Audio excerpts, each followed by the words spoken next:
नमस्कार, मैं हूं प्रीति सिंह और आप देख रहे हैं हल्ला बोल न्यूज। चलिए बिना देर किए शुरू करते हैं आज की 10 बड़ी खबरें।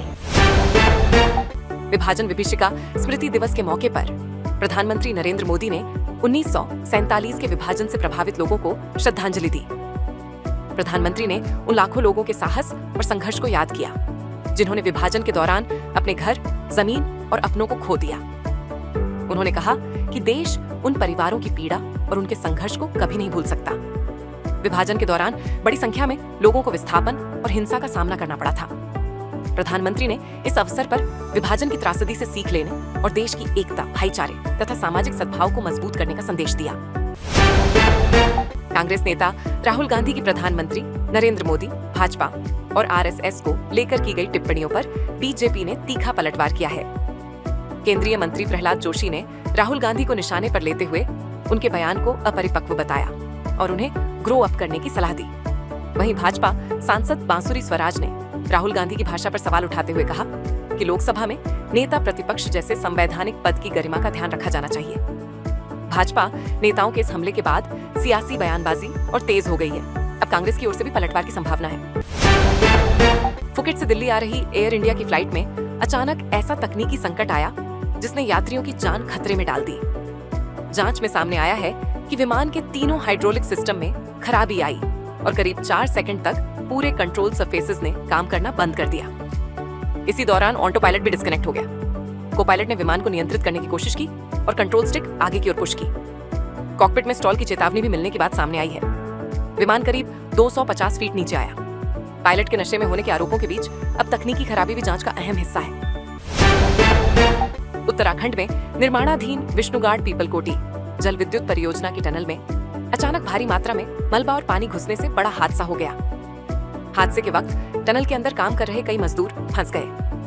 अब तक करीब 9 मजदूरों की मौत की खबर है, जबकि 6 लोगों की तलाश जारी है। प्रत्यक्षदर्शी ने बताया कि शाम करीब 6 बजे अचानक तेज आवाज सुनाई दी और कुछ ही देर में टनल की बिजली भी गुल हो गई। राहत और बचाव अभियान लगातार जारी है।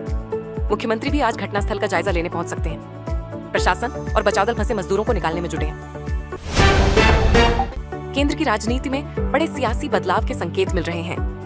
दावा है कि तमिलनाडु की सत्तारूढ़ द्रमुक यानी डीएमके को एनडीए के साथ लाने के लिए बातचीत अंतिम दौर में पहुंच गई है।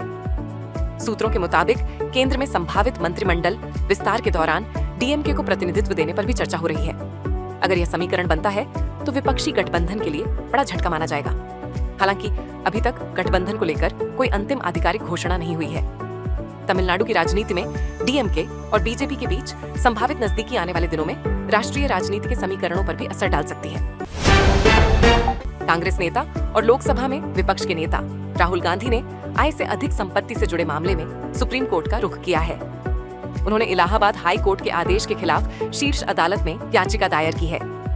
जानकारी के मुताबिक राहुल गांधी इस मामले की सुनवाई और जांच से जुड़े विवाद को इलाहाबाद हाई कोर्ट से दिल्ली हाई कोर्ट ट्रांसफर कराने की मांग कर रहे हैं। इस मामले की जांच प्रवर्तन निदेशालय यानी ईडी कर रही है।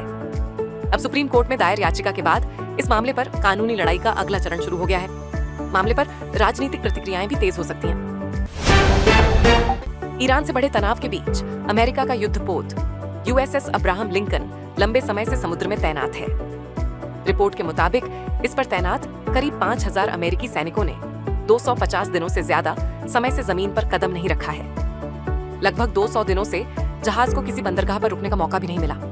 लंबे समय तक समुद्र में तैनाती के कारण सैनिकों की मानसिक स्थिति को लेकर चिंता जताई गई है और कुछ सैनिकों के आत्महत्या के प्रयासों की भी खबर सामने आई है।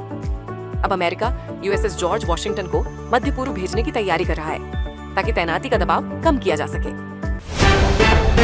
उत्तराखंड में मानसून का असर लगातार बना हुआ है। मौसम विभाग ने शुक्रवार को राज्य के कई हिस्सों में भारी बारिश का अलर्ट जारी किया है। पिथौरागढ़, बागेश्वर और नैनीताल समेत कई जिलों में ऑरेंज और येलो अलर्ट जारी किया गया है। मौसम विभाग के मुताबिक अगले 3 दिनों तक कुछ इलाकों में मूसलाधार बारिश हो सकती है। भारी बारिश के कारण भूस्खलन, सड़क बाधित होने और नदियों नालों के जलस्तर बढ़ने का खतरा है। प्रशासन ने लोगों से मौसम की स्थिति पर नजर रखने और संवेदनशील इलाकों में अनावश्यक यात्रा से बचने की अपील की है। वहीं यूपी, दिल्ली और बिहार में भी मौसम सक्रिय रहने की संभावना है। भारत के प्रस्तावित बांग्लादेश दौरे को लेकर अब सरकारी मंजूरी अहम हो गई है। बीसीसीआई सूत्रों के मुताबिक दौरे की अंतिम तारीख और सीरीज की विंडो सरकार की औपचारिक मंजूरी के बाद ही तय की जाएगी। बीसीसीआई का कहना है कि बांग्लादेश क्रिकेट बोर्ड के साथ रिश्ते अब सामान्य हैं और दौरे को लेकर भारतीय उच्चायोग के साथ भी बातचीत जारी है। ऐसे में टीम इंडिया के बांग्लादेश दौरे की तस्वीर जल्द साफ हो सकती है। हालांकि फिलहाल अंतिम कार्यक्रम सामने नहीं आया है। क्रिकेट फैंस की नजर अब सरकार के फैसले और बीसीसीआई की अगली घोषणा पर टिकी हुई है। साउथ सुपरस्टार यश की बहुप्रतीक्षित pan India film toxic release से पहले ही सुर्खियां बटोर रही है। फिल्म के म्यूजिक लॉन्च इवेंट में यश ने अपने अंदाज से सभी का ध्यान खींचा। कार्यक्रम में कियारा आडवाणी, हुमा कुरैशी और तारा सुतारिया भी नजर आईं। सितारों की मौजूदगी ने इवेंट की चमक और बढ़ा दी। सोशल मीडिया पर भी लॉन्च इवेंट की तस्वीरें और वीडियो तेजी से वायरल हो रहे हैं। फिल्म को लेकर दर्शकों में पहले से काफी उत्साह है। अब फैंस को फिल्म की रिलीज का इंतजार है। टॉक्सिक को बड़े स्तर पर रिलीज करने की तैयारी है। मुंबई में गुरुवार देर रात फिल्म आवारापन 2 की खास स्क्रीनिंग आयोजित की गई, जहां बॉलीवुड के कई सितारे पहुंचे।